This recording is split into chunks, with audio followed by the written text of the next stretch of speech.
Assalamualaikum warahmatullahi wabarakatuh, Mitra Kominfotik dimanapun Anda berada. Senang sekali saya Mila Atiki bisa menjumpai Anda dalam program Kabar Gorontalo Sepekan. Program ini kami hadirkan khusus untuk Anda sebagai media informasi pemerintah Provinsi Gorontalo selama sepekan.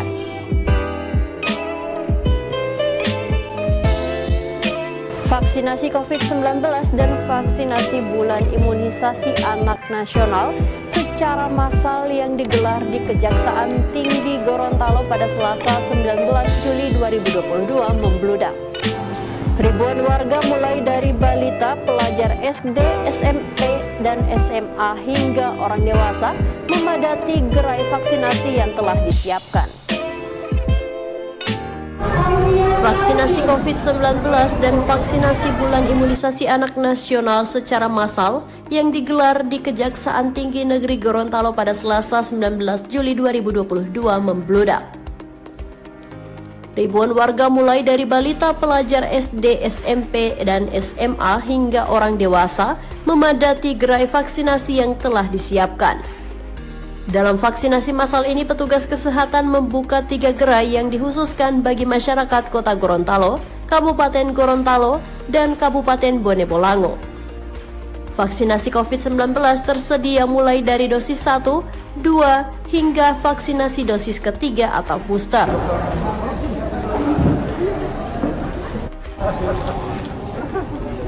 Kegiatan vaksinasi dan BIAN ini dikunjungi langsung oleh penjabat Gubernur Gorontalo Hamka Hendranur yang didampingi Kepala Kejaksaan Tinggi Haruna.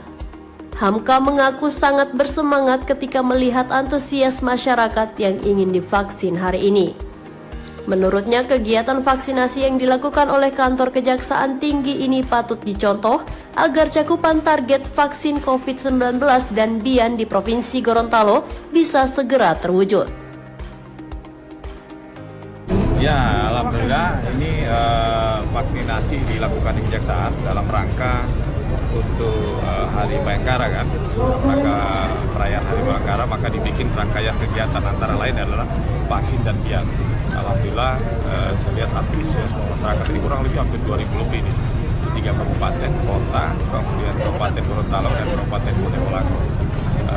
Ini kami pemerintah memberikan dukungan apa yang dilakukan oleh Pak Kejati dan teman-teman.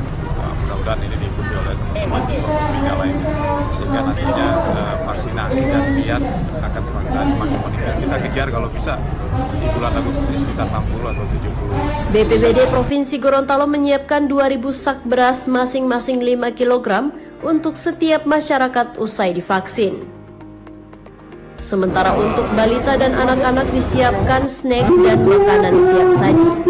Namun menurut Hamka, ini hanya sebagai bentuk terima kasih atau stimulus dari pemerintah untuk masyarakat yang sudah mendukung kegiatan vaksinasi. Lebih dari itu, dia tetap mengharapkan kesadaran diri masing-masing.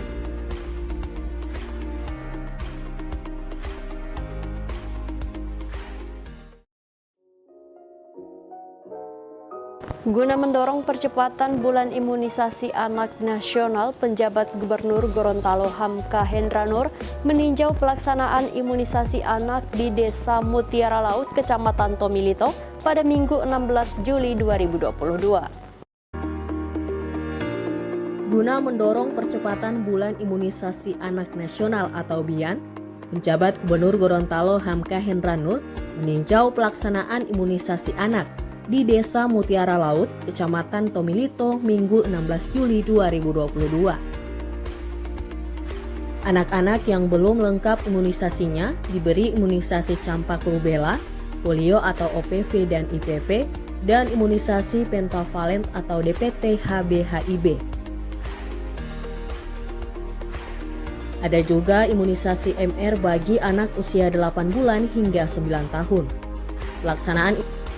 Pelaksanaan imunisasi juga dirangkaikan dengan vaksinasi COVID-19 bagi orang dewasa.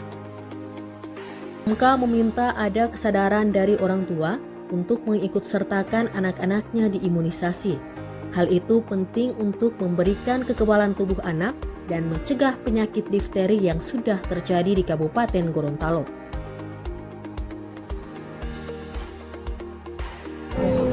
Nanti ini tambahkan sedikit ya. Ibu-ibu, kami pemerintah Provinsi Gorontalo punya kewajiban pada semua masyarakat di Gorontalo untuk bisa divaksin, kemudian bisa dicampak uang anak. Karena kalau ini tidak dilakukan, maka akan berbahaya buat anak kita bagi pertumbuhan ke depan. Begitu juga untuk Bapak Ibu sekalian, kalau tidak di COVID, bahaya Bu, Bapak Ibu sekalian. Banyak yang kena COVID dan kemudian dipanggil oleh Allah. Untuk itu, Bapak Ibu sekalian, kita harus vaksin. Kalau vaksin, imunitas kekebalan tubuh Bapak Ibu sekalian terjaga dengan baik, alhamdulillah bisa sehat walafiat dan Bapak Ibu bisa melakukan aktivitas sehari-hari. Beberapa tantangan pemerintah setempat yakni meyakinkan masyarakat pentingnya vaksinasi COVID-19 bagi orang dewasa. Dari 100 lebih warga yang mendaftar, hanya 70 orang yang sukses divaksin, selebihnya mengaku takut disuntik. Padahal Pemprov sudah menyediakan bantuan beras 5 kg dan minyak goreng 1 liter bagi warga yang mau divaksin COVID-19. Hingga 12 Juli 2022, data cakupan imunisasi anak pada program BIAN di Gorontalo baru mencapai 33,6%. Sasaran imunisasi anak di Gorontalo hingga akhir tahun sebanyak 252.569 anak.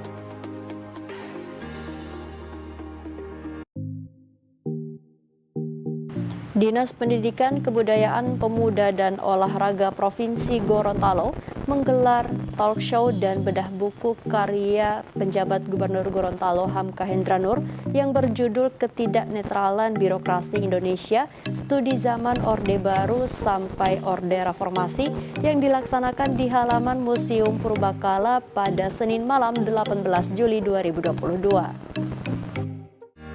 Dinas Pendidikan, Kebudayaan, Pemuda, dan Olahraga Provinsi Gorontalo menggelar talk show dan bedah buku karya penjabat Gubernur Gorontalo Hamka Hendranur yang berjudul Ketidaknetralan Birokrasi Indonesia, Studi Zaman Orde Baru sampai Orde Reformasi yang dilaksanakan di halaman Museum Purbakala Kota Gorontalo Senin malam 18 Juli 2022. Tampil membawakan opening speech, Penjagup Hamka menyampaikan buku ini terlahir dari proses pengkajian yang panjang tentang eksistensi politik dan birokrasi dalam demokrasi Indonesia.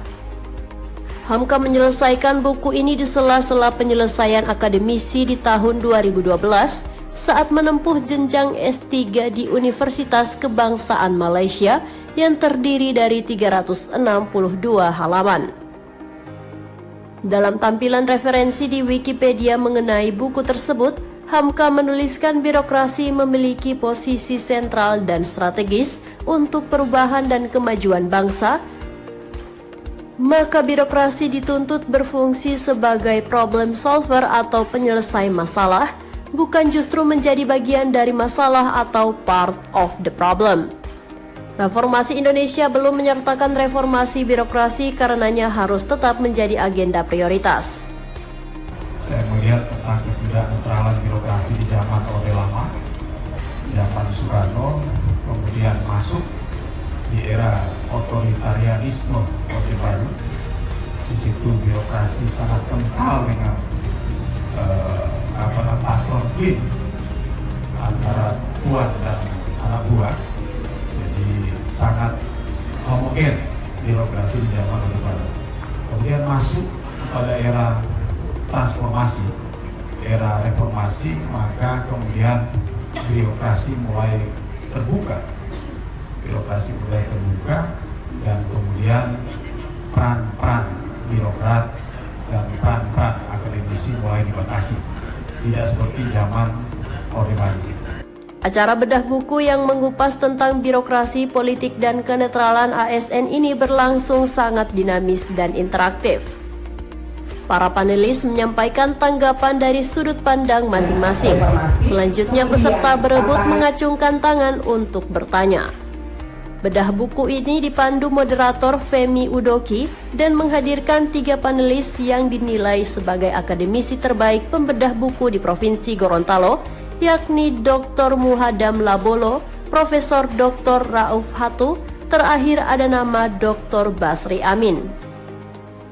Peserta bedah buku ini terdiri dari akademisi, pimpinan perguruan tinggi atau yang mewakili, perwakilan mahasiswa, pimpinan OPD dan ASN di lingkup Pemprov Gorontalo.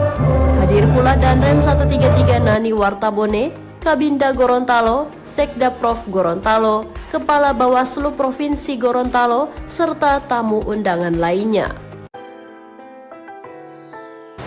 Pejabat Gubernur Gorontalo Hamka Hendra Nur mendorong sektor peternakan yang ada di Provinsi Gorontalo ikut ambil alih dalam pemulihan ekonomi pasca pandemi COVID-19. Hal ini dikatakan Hamka saat meninjau usaha peternakan ayam ras bedaging di Desa Bakti, Kecamatan Pulubala, Kabupaten Gorontalo pada Minggu 17 Juli 2022. Penjabat Gubernur Gorontalo Hamka Hendra Nur mendorong sektor peternakan yang ada di Provinsi Gorontalo ikut ambil alih dalam pemulihan ekonomi pasca pandemi COVID-19. Hal ini dikatakan Hamka saat meninjau usaha peternakan ayam ras pedaging di Desa Bakti, Kecamatan Pulubala, Kabupaten Gorontalo pada Minggu 17 Juli 2022. Hamka menekankan saat ini baik pemerintah pusat maupun pemerintah daerah terus berbenah untuk bangkit pasca pandemi COVID-19. Untuk itu ia berkomitmen akan memperluas usaha peternakan ayam di Gorontalo sehingga lapangan pekerjaan pun terbuka. Kedepannya staf ahli Kemenpora ini menambahkan akan melihat peluang apakah bisa dengan menyediakan suntikan dana atau usaha-usaha seperti ini akan dikerjasamakan dengan pihak ketiga. Ya, saya kira kan komitmen sejak awal itu ketika pandemi maka masyarakat itu kan pertumbuhan ekonomi masyarakat itu agak tersendat.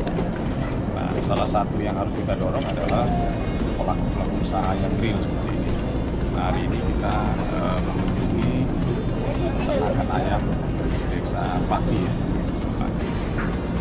Saya kira ini juga penghasilannya lumayan ini, bulannya baik, dan tadi itu kita lihat seberapa kuat dia menyerap tenaga kerja. Nah, ke depan kita lihat peluang apakah bisa ini nanti kita suntikan dana atau kita kerjasamakan dengan pihak ketiga. Sebetulnya mereka ini pasar. Kemudian ini kan cuma pembesaran loh. Jadi Java itu kasih ayam umur 10 hari atau berapa, dia pelihara sampai dengan umur 42 hari, 32 hari, sebulan, 1 bulan. Semua pasar sudah ada. Jadi sebetulnya agak bagus juga. Tapi ini kan untuk sarapan ayam di Gorontalo masih kurang. Sehingga mungkin harus ada beberapa yang seperti ini. Apakah di tempat ini atau di tempat lain? Pertanyaannya, kalau kita berharap pada pengusaha peternakan ayam yang di lokal ini kan dia tidak bisa bangun. Bukan tidak bisa, tapi agak susah dia membangun dengan model seperti ini. Maka harus kita cari kolaborasi dengan pihak ketiga yang bisa mendorong. Sehingga kalau semakin banyak peternakan ayam, maka ekonomi juga itu akan fundamental ekonomi akan kuat. Diketahui peternakan ayam Airafa yang berada di Dusun Molowahu ini mampu memanen sebanyak 12.000 ekor per 32 hari dengan penghasilan sebesar 100 juta rupiah.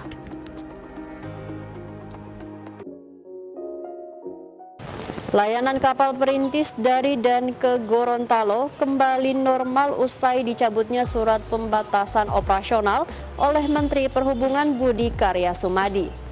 Kondisi ini diapresiasi oleh penjabat Gubernur Gorontalo Hamka Hendra Nur yang meninjau aktivitas penumpang di Pelabuhan Kuandang, Kabupaten Gorontalo Utara pada Sabtu 16 Juli 2022.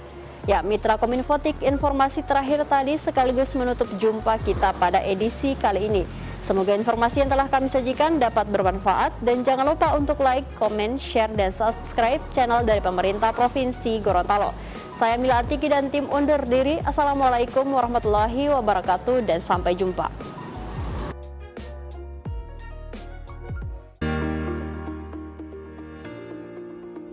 Layanan kapal perintis dari dan ke Gorontalo kembali normal usai dicabutnya surat pembatasan operasional oleh Menteri Perhubungan Budi Karya Sumadi. Kondisi itu diapresiasi oleh penjabat Gubernur Gorontalo Hamka Hendranur yang meninjau aktivitas penumpang di Pelabuhan Kuandang, Kabupaten Gorontalo Utara, Sabtu 16 Juli 2022. Layanan kapal perintis atau tol laut di semua daerah sempat dibatasi operasionalnya oleh Kementerian Perhubungan dengan alasan efisiensi di tengah pandemi COVID-19. Pembatasan sejak tanggal 6 Juli 2022 itu belakangan dicabut tanggal 13 Juli 2022 dan meminta PT Pelni dan operator lainnya untuk menormalkan kembali operasional kapal perintis. Sejak beberapa tahun terakhir, Kemehub mengalokasikan program tol laut dan sejumlah kapal orang dan barang serta kapal ternak di Gorontalo. Kapal-kapal tersebut melayani beragam rute ke Provinsi Sulawesi Tengah, Sulawesi Selatan, Maluku Utara, Kalimantan Utara, dan Kalimantan Timur. Kapal perintis KM Sabuk Nusantara 97 Pangkalan Pelabuhan Kuandang melayani rute Tarakan, Kalimantan Utara,